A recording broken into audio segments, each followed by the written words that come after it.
경제 이슈는 언제나 뜨겁습니다만 요즘은 더더욱 그렇습니다. 안팎으로 풀어야 될 숙제가 많은데요. 이분 어깨가 참 무거울 것 같습니다. 김동연 경제부총리 겸 기획재정부 장관 오늘 초대를 해봤습니다. 만나보죠. 김동연 장관님 안녕하세요. 네, 안녕하세요. 이제 열흘 지나면 취임 9개월이시라고요. 네, 그 정도 됐습니다. 네, 정신 없으셨죠? 예, 바쁘게 지내는데 제가 능력이 부족해서 여러 가지로 애쓰고 있습니다만, 네, 시간이 금방 가네요. 제일 힘들었던 시기를 9개월 동안 꼽아보라면 어느 때를 꼽으시겠어요? 글쎄요, 여러 가지 경우가 있었겠습니다만은 국회에서 예산 통과할 때도 그랬겠지만은 작년 가을에 여러 가지 대외 변수로 좀 우리 경제의 위험 요인을 작용했을 적에 그런 문제 해결하는 문제들 한중 통화 수합이라든지 또 미국과의 관계라든지 그런 것도 좀 기억에 남고요. 무엇보다도 국민 삶의 질을 좀 올려야 되겠는데 그런 측면에서 노력한 결과들이 좀 더 나았으면 하는 생각을 늘 하고 있습니다. 그래요. 일단 우리 경기 지표상으로는 나쁘지가 않아 보여요. 주식시장은 네네. 연일 최고가 경신하고 있고 올해 경제 성장률도 3%대 예상하고 있고. 근데 그렇습니다. 우리 개인들, 특히 서민들이 느끼는 어떤 체감 경기랄까요? 이것은 여전히 안 좋습니다. 지금 경제 상황을 경제부총리는 어떻게 진단하십니까? 지금 앵커께서 말씀하신 것처럼 수출이라든지 고용 또 주식 이런 것들은 지금 상당히 좋은 모습을 보이고 있고요. 또 다행스럽게도 지금 우리 국민들의 체감 경기와 관련된 거라고 할 수 있는데 이제 가계 실질 소득이 있습니다. 그게 지금 9분기 만에 이제 증가하는 모습을 보이고 있어요. 특히 이제 제가 제일 지난 취임 이후에 가장 지금 좋아하는 통계가 최근에 나왔는데 소득 1분위가 있습니다. 우리 이제 제일 어려우신 하위 20% 계층이죠. 그분들의 지금 소득 증가율이 지금 지난 1분위가 지금 10%를 넘었어요. 이게 작년 1, 4분기까지는 절대히 감소하고 있던 숫자거든요. 요런 면에서는 조금 좋은 사인이 있어 보입니다만은 아까 말씀하신 것처럼 아직 우리 소득 3만 불 시대에 걸맞는 국민들의 삶의 질 향상 문제가 조금 미흡한 것 같고요. 예, 또 최근에는 이제 여러 가지 이제 미국의 보호무역이라든지 또 국제 통화 정책의 이제 변동성 확대 이런 것들이 조금 이제 저희가 리스크 요인을 생각하고 있어서 잘 관리를 하려고 생각을 하고 있습니다. 바로 거기서부터 질문 좀 시작하겠습니다. 그러시겠어요? 예. 미국이 철강 관세를 시작으로 해서 보호무역을 강화할 움직임을 보이고 있죠. 네, 그렇습니다. 트럼프 대통령이 관세 폭탄 예고하면서 중국하고 EU에서는 그럼 우리도 미국산 수입품에 보복 관세 도입하겠다 이렇게 강경 대응을 지금 예고했습니다. 어제 오후에 우리 정부에서도 관계장관 회의가 있었던 걸로 아는데 우리는 이 미국의 관세 폭탄에 대한 대책 어떻게 세우고 계세요? 예, 지금 이 문제가 말씀하신 것처럼 이런 철강이나 알루미늄에 대한 관세 얘기가 있고요. 또 지금 FTA 이제 제협상 문제도 있지 않습니까? 있죠. 그래서 저희는 어제 장관회의도 이제 소주를 했습니다만 이제 크게 세 가지를 보고 있는데 하나는 일단 미국 정부와의 협의와 협상 이런 거를 좀 잘해야겠다는 생각을 하고 있습니다. 협의와 협상을 잘해서 아직 지금 사인은 안 했잖아요. 트럼프 대통령이. 그렇습니다. 예. 협의와 협상을 잘해서 지금 25% 관세를 없던 일로 되돌릴 가능성도 있습니까? 글쎄요, 그거는 예단하긴 어렵지만은 사실 쉬운 문제는 안 보이고요. 지금 미국 정부 여러 가지 추이를 봤을 적에 간단한 문제는 아니지만 최선을 다할 거고요. 제가 왜 이 질문을 드렸냐면은요. 지금 특수 동맹국에 대해서는 관세 폭탄을 걷어들일 가능성도 있다라는 관측이 미국 내에서 나오고 있기 때문에 우리가 사실은 협상을 조금 더 노력을 하면 물밑 접촉 같은 걸 통해서 노력을 하면 이 특수 동맹국 혜택을 받을 가능성은 없는가 이 부분이 궁금했습니다. 가능성은 제가 예상하기에는 조금 성급한 것 같지만 정부로서는 지금 최선을 다하고 있습니다. 지금 통상교섭본부장도 오늘 또 미국을 가고요. 또 여러 가지 요로를 통해서 경로를 통해서 지금 말씀하신 그런 측면뿐만 아니라 다른 것도 저희가 최대한 노력을 하고 있고 또 이 정부뿐만 아니라 이제 미 의회라든지 주정부 또 의와 이해를 같이 하는 경제 단체나 이익 단체들하고 쭉 지금 소위 아웃리치를 하고 있어서 노력을 하고 있고, 저 같은 경우는 이제 이달 하순에 이제 그 G20 재무장관에 의해서 이제 미국 재무장관랑도 만날 계획이 있고요. 그래요. 그래서 이런 측면에서 저희가 그 최대한 노력을 하고 있어서 조금 차분하게 좀 지켜봐 주셨으면 좋겠고요. 또 우리 국내적으로도 우리 민간 기업들이라든지 단체하고도 같이 협력해서 하고 있다는 말씀을 드리고요. 또 하나 이제 강조하고 싶은 거는 이런 여러 가지 그 국제적인 변수가 있을 때에 저희가 이 수출이나 투자 인력 교류의 그 다변화라든지 또 우리 내부의 그 산업 전반의 체질을 강화해서 경쟁력을 강화하는 노력도 좀 병행을 해야 되겠다는 얘기도 어저께 장관에서 나눴습니다. 그렇군요. 예, 일단 노력은 해보겠다. 뭐 걷어들이는 것, 없던 정책으로 하는 것까지 쉽지 않겠지만 최대한 협상해보겠다 이 말씀이신데. 그렇습니다. 중국이나 EU처럼 아예 강경 대응. 그럼 우리도 뭐 이거를 상호 호혜법이라고 하나요? 그쪽에서 관세 폭탄 주면 우리도 미국산에 대해서 관세 폭탄 내리겠다. 이렇게 갈 가능성은 없습니까? 그런 대책은 생각 안 해보셨어요?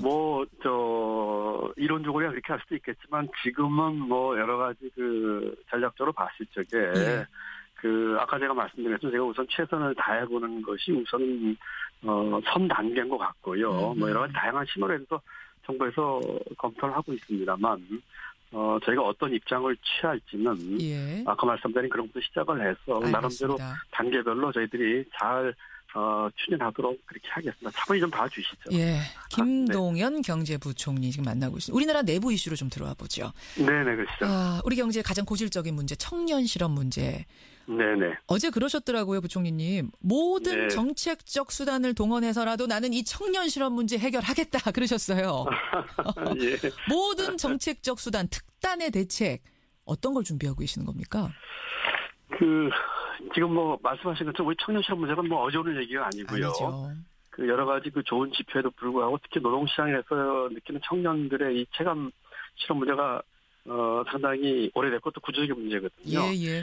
지금 정부에서 여기에 대한 대책을 만들고 있습니다. 예를 들면 크게 지금 4가지를 중심으로 생각을 하고 있는데 우선은 중소기업 쪽에 이제 미스매칭과 관련된 것들이 한 20만 개 일자리가 있다고 합니다. 이 부분을 좀 푸는 문제. 그다음에 또 하나는 이제 창업 문제입니다. 그동안에 저희가 통계를 보면 한 기업이 창업을 하게 되면 거기서 고용되는 인원이 2명에서 3명이거든요. 작년에 저희가 9만 8천 개 기업이 생겼는데 금년에 한 12만 개 이상 좀 만들어 볼까라는 생각을 하기 위한 여러 가지 대책을 생각하고 있고요. 세 번째는 이제 국제 쪽인데 우리 젊은이들이 그 국제 쪽 진출과 일자리에 대한 관심들이 굉장히 높습니다. 우리 취업에 대한 얘기를 나눠보면은. 그래서 이 국제 쪽에 여러 가지 일자리나 또는 긴 인턴이나 또는 봉사 문제들 포함한 국제 쪽에 보고 있고 마지막으로 역시 일자리가 지금 기업 쪽 특히 이 서비스 중에서 이제 새로운 서비스 분야 쪽에서 일자리가 많이 나오는 양상이거든요. 그렇죠. 서비스 쪽에 대한 규제 개혁과 또 여러 가지 서비스 발전을 위한 방안들 크게 4가지 분야로 생각을 하고 있고요. 이것을 위한 여러 가지 재정, 세제, 금융, 또 제도와 규제 이런 것도 포함한 다각적인 정책 조합들을 추진해서 좀 풀어볼까 하는 생각을 가지고 지금 열심히 준비하고 있습니다. 그 다각적인 제안 중에 제가 눈에 띄는 게 하나 있더라고요. 청년의 직접 지원을 통해서 효과성, 체감성을 제고하겠다. 직접 지원이란 단어 딱 이 한 줄밖에 없습니다. 한 줄밖에 없습니다만 저는 뭐가 떠올랐냐면 서울시의 청년수당, 성남시의 청년배당 이런 것처럼 직접 지원금을 주는 방식도 정부가 고려하고 있는 것인가 궁금했습니다. 정부가 이제 이와 같은 청년들 고용과 관련해서 지원해주는 제도가 여러 가지가 있는데 상당히 많은 지금 말씀하신 것도 포함됩니다만 것들이 보면은 사업주를 지원합니다. 그렇죠. 예를 들면 이번에 최저임금 하면서 제가 일자리 안전자금도 지원하지만은 예를 들면 월 한 14만 원 정도를 사업주에 지원을 하고 있거든요. 그래서 이 직접 지원이라고 하는 것은 이 일자리를 얻은 청년들에게 사업주가 아닌 그런 청년들이 직접 갈 수 있는 방법의 지원 방법이 보다 효과적인 게 아닐까 하는 생각을 가지고 아까 말씀드린 다만 이것은 제가 일자리 연결돼야 되겠지요. 예를 들면은 중소기업 미스매칭 하는 쪽에 취업이 된다든지 이거 조건은 있겠습니다만 그렇습니다. 또 창업을 한다든지. 예. 이런 거를 지금 이제 지원하는 걸 다들 이제 보조금으로 생각을 하기가 쉽거든요. 예, 예. 지금 말씀드린 그렇지만 보조금뿐만 아니라 이제 세금 혜택 같은 것도 같이 고려할 수 있겠죠. 지금 예를 들면은 청년 창업하면은 저희가 일정한 기간 동안 70% 세금 면제해주고 있거든요. 예, 예. 그런 식으로 직접 이 일자리에 뛰어든 또는 창업을 한 이런 청년들에게 지원할 수 있는 방안이 좀 강화될 수 있다면 지금도 그런 게 아주 없는 것은 아닙니다만 좀 실질적인 도움이 되지 않겠는가? 직접 그렇습니다. 지원의 방식이. 네, 그렇습니다. 근데 이게 예산이 충분해요? 직접 지원이라는 건 이게 만만치 않은 일인데. 말씀드린 것처럼 이 직접 지원이 이제 예산으로 지원하는 방법도 있고 이제 세제 혜택을 바로 본인에게 주는 방법도 있으니까 여러 가지 다양한 정책수단이 있을 거고요. 재정 측면에서는 금년도 예산에서 저희가 일자리 예산이나 작년도 이 추경을 하면서 한 예산들이 있어서 예. 집행을 잘 해야겠다는 생각이 들고요. 다만 여러 기자 간담회에서 그럼 금년에 추경에 대한 얘기가 나왔길래 저희 검토 중에 있습니다만은 꼭 필요한 거라면 저희가 배제하지 않겠다라고 제가 답을 드린 적이 있습니다. 일자리 추경. 예. 일자리 추경도 고려하면서. 청년 추경이 되겠죠. 예. 한다면. 그러네요. 예. 청년들을 위한 추경 이것까지도 생각하면서 직접 지원 이런 방식 특단의 대책까지도 생각하고 있다. 포퓰리즘이라는 얘기가 나올지도 몰라요. 항상 청년 배당, 청년 수당 이런 얘기 나오면 포퓰리즘 얘기 나오거든요. 지금 이제 저희가 새로운 여러 정책 수단을 통해서 풀어야 할 문제들이 이제 이 청년 일자리 문제가 있고요. 또 지금 여러 가지 일부 기업들이 어려움을 겪고 있습니다. 이제 구조적 문제가 나올 수가 있거든요. 예, 예. 그러면 이제 특정 지역에서도 이제 문제가 될 수가 있기 때문에 이런 부분에 대한 청년 일자리나 이런 특정하게 구조적으로 인해서 어려움을 겪는 지역들에 대한 지원이 필요하다면 저희가 여러 가지 정책 수단을 강구를 해야 되겠죠. 그건 포퓰리즘이 아니다 이런 말씀이세요. 그렇습니다. 이게 알겠습니다. 지금 상태에서 추경하겠다 반대로 말씀을 드리는 것은 아니고 예, 예. 여러 가지 정책 대안을 검토하는 중에 예. 꼭 필요하다면 하는 방법도 있지 않겠느냐 하는 것인데 그것은 포퓰리즘이나 예. 또는 정치 일정을 앞둔 선심성 그것과는 전혀 관계가 없는 경제적인 이슈라고 봐주시면 좋을 것 같습니다. 알겠습니다. 청취자 질문이 굉장히 많이 들어오는데 저희가 준비한 것도 있고 청취자 질문도 있고 짧게 답변 부탁드립니다. 최대한 많이 제가 질문 드릴게요. 알겠습니다. 예. 한국 GM 문제. 직간접 관련자만 30만 명. GM은 정부가 지원해주지 않으면 한국서 철수하겠다. 지금 이런 건데 일단 우리 측 입장은 일단 실사 받아라. 네. 당신들이 구조조정 해가는 거 봐가면서 우리가 도울지 말지 결정하겠다 이거죠? 그렇습니다. 예, 부총님 입장은 어느 쪽이십니까? 도와서라도 어쨌든 살려야 된다고 보세요? 아니면 갈 테면 가랍니까? 이건 저희가 공식적으로 이제 발전했는데요.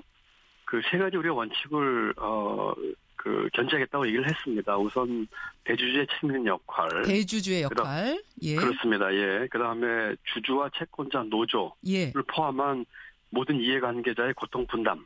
예. 꼭 있어야 되겠다. 세 번째로는 이게 당장 어려움을 넘기는 응급 조치가 아니라 장기적으로 지속 가능한 경영 정사 방안이 나와야 된다. 이 세 가지의 원칙을 견지하면서 또 이것을 위해서 재무 실사를 할 것이고 경영 상황을 진단해서 그 결과에 따라서 정부의 입장을 정하겠다라고 분명히 원칙을 얘기를 했고 이 부분에 대해서는 GM 쪽도 동의를 했고요. 그래서 이제 앞으로 할 실사의 기반을 두고 정부가 어떤 식으로 할지는 검토를 하고 결정을 할 그런 계획이 있습니다. GM은 실사를 좀 서둘러 해달라. 그리고 빨리 좀 끝내달라 이건데 우리 정부는 현미경 실사하겠다. 한 3, 4개월 동안 하겠다. 이게 지금 조율이 안 되면서 실사에 들어가지 못했더라고요. 네. 현미경 실사라는 방침에는 변함 없습니까? 지금 실사에는 원칙으로 합의를 봤는데 이제 범위와 시기에 대해서 양측이 조율 중에 있어요. 예. 그래서 조속한 시일 내에 개시될 것으로 기대를 합니다만 양측 말이 다 일리가 있죠. 한국 지역은 좀 빠른 속도로 진행을 해서 좀 뭔가 결과가 나왔으면 좋겠다고 하는 것이고 우리 대주주인 이제 산업은행 입장에서는 여러 가지 봐야 될 것이 있으니까 좀 꼼꼼히 갔으면 좋겠다 하는 입장을 견지를 하고 있는데 양측은 조율 중에 있습니다. 아마도 좋은 선에서 서로 합의를 볼 수 있고 중간쯤에서 바로 좀 실사에 들어갈 것으로 기대를 하고 있습니다. 바로 들어갈 것으로 알겠습니다. 네, 바로 좀 들어가야죠. 예. 들어가야죠. 질문 보겠습니다. 청취자 질문. 네. 부동산 얘기인데요. 부동산 전문가 김연아 의원. 지금의 부동산 정책이 오히려 강남 집값 올릴 거다. 이렇게 우려를 했습니다. 재건축 연한 40년으로 올리는 문제라든지 초과이익 환수제 같은 거 이거 수정이 필요하다라는 주장이 나오는데 어떻게 보십니까? 지금 재건축 연한 연장에 대해서는 정부에서 그렇게 결정한 바도 없는데 너무 이제 앞서 나가는 것 같다는 느낌이 들고요. 예, 그리고 지금 부동산 문제는, 작년에 이제 부동산 대책을 몇 번 내면서, 지금 강남 재건축 단지를 포함한 서울 지역 과일 양상도 일부 완화가 되고, 물론 그 강남 외에 이제 이 차 선호 지역이 조금 올라가고 있어서 불안 요인이 아주 없는 것은 아닙니다만은. 예. 그렇지만 작년 그 가을 이후에 저희가 그 세 가지 원칙, 투기 수요는 억제하겠다. 그 다음에 맞춤형 대책을 펴겠다. 그리고 실수요자는 보호하겠다. 이런 원칙에 따라서 제가 일관적으로 대응을 하고 있다고 생각을 합니다. 또 이제 새해 들어서 이제 4월부터는 이제 주택 양도세가 중과가 되고, DSR 이런 것들이 시행이 되기 때문에 보유세도 인상을 하는 겁니까? 보유세는 저희가 역시 오늘 유난히 세 가지 원칙이 많이 나오는데요. 보유세 개편 문제도 다주택자 등의 부동산 보유에 대한 조세 부담 형평성, 그다음에 거래세와 보유세와의 어떤 조화라고 할까 하는 조세 정책적 측면, 또 부동산 가격에 미치는 영향 등을 고려해서 지금 종합적으로 고려하겠다는 입장을 여러 번 천명한 바 있고요. 그냥 그 정도예요. 개인적으로는 어떻게 보세요? 제가 지금 이 자리에 있어서 개인적으로 추천하는 건 맞지 않을 것 같고요. 세 가지 놓고 검토하겠다. 예, 세 가지가 이제 제가 고려 요인인데, 이달에 이제 재정개혁 특위가 구성이 됩니다. 이 문제는 국민들 이제 실생활과 밀접하게 관련돼 있기 때문에 저희가 국민의 의견도 좀 수렴을 좀 하고 이 조세 특위에서 좀 충분하게 논의를 하고 또 아주 투명하게 논의를 하면서 방안을 정하겠다 이런 생각을 가지고 있습니다. 네. 그러면 강남 집값을 오히려 이 정책이 더 올릴 거다라는 것에 대해서는 동의하기 어렵다 쪽이세요? 우리 김연아 의원께서는 부동산 쪽에 워낙 전문가시죠. 아주 저도 의원 되기 전부터 존경하고 같이 일했던 분이라서 제가 충분히 그분 의견을 잘 듣고 제가 감안하고 있습니다만은 우선 특정 지역 집값에 정부가 아주 몰두해가지고 뭐라고 할까요? 굉장히 짧은 시간에 여러 가지 대책을 내는 것 자체가 바람직하지는 않습니다. 그리고 그렇지만 말씀드린 아까 이 부동산에 대한 세 가지 투기 수요 억제나 실수요자 보호라든지 맞춤형 대책 원칙까지 정부가 조금 긴 호흡을 가지고 봐야 될 것 같고요. 이와 같은 정책들이 특정하게 강남이라고 제가 특정하고 싶지는 않습니다만 특정 지역에 이 부동산 값을 올릴 거다라고 저희는 생각하고 있지는 않고요.